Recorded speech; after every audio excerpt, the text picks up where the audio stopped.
Assalamualaikum warahmatullahi wabarakatuh. Halo semuanya, nama saya Faras Fizardita. Perkenalkan, nama saya Muhammad Faisal Ihsan. Nama saya Faik Muesar Hanif. Nama saya Wahyu Tri Permana Putra. Perkenalkan, saya Ditya Pradana. Hari ini kelompok 1 akan melakukan wawancara tentang toleransi keagamaan di alun-alun Malang. Terima kasih.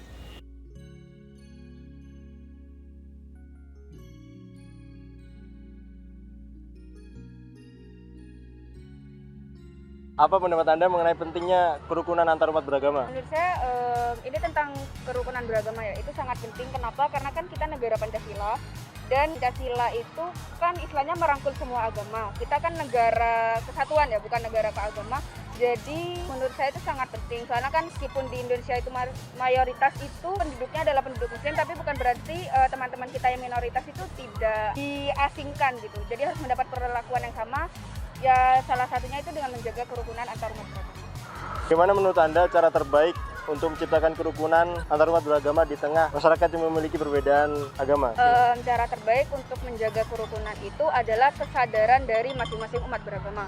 Jadi dari misalkan kita yang Islam itu meskipun kita mayoritas, tapi kita tidak memandang rendah teman-teman kita yang minoritas, dan juga jangan saling mengasingkan gitu. Jadi benar-benar kesadaran bahwa kita ini negara kesatuan, bukan negara beragama. Jadi meskipun mayoritas, kalau misalkan di dalam negara kesatuan ya udah kita satu kesatuan meskipun ada perbedaan keyakinan. Jangan saling menjelekkan, jangan saling mencemooh antara satu agama dengan agama yang lain. Jadi benar-benar harus ada kesadaran dari diri kita sendiri. Apa yang dapat dilakukan oleh pemerintah dan tokoh agama untuk memperkuat toleransi dan kerukunan antar umat beragama?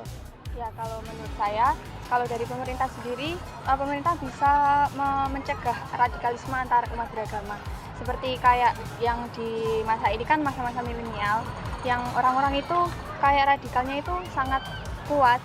Jadinya bagaimana cara pemerintah itu bisa mencegah radikalisme antara umat keyakinan beragama. Nah, terus kalau dari tokoh agama sendiri, di tokoh agama ini kan juga sudah menyiarkan syiar-syiar Islam yang kita bisa akses lewat media sosial seperti TikTok, Instagram, atau YouTube gitu. Jadi kita sebagai anak muda mungkin bisa melihat konten-konten itu untuk memperkuat syariah kita gitu. Apa yang dapat dilakukan oleh individu untuk membangun kerukunan antar umat beragama di lingkungan sekitar?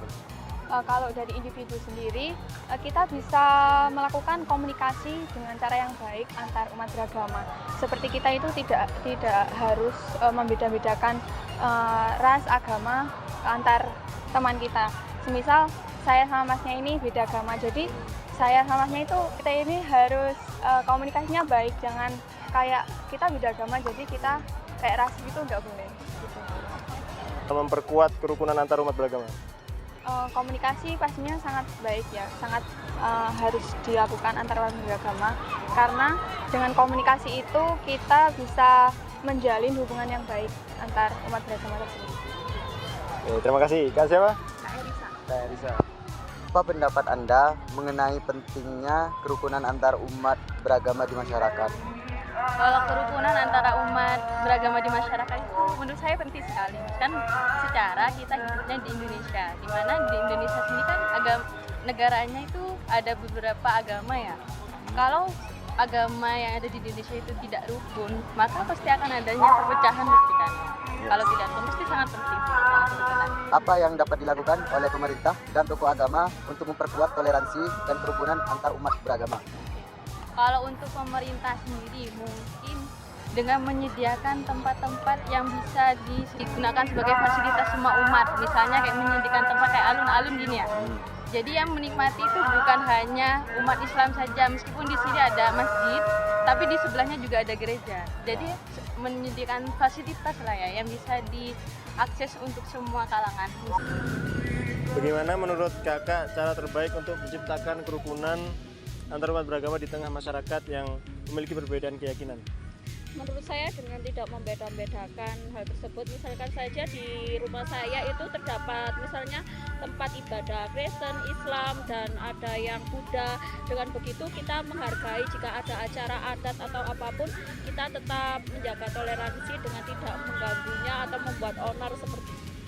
Mudah-mudahan dengan adanya interview ini bisa menumbuhkan sikap toleransi kita, integritas kita pada Indonesia ini meskipun berbeda-beda agama. Ya, mungkin cukup sekian dari kelompok 1. Wassalamualaikum warahmatullahi wabarakatuh.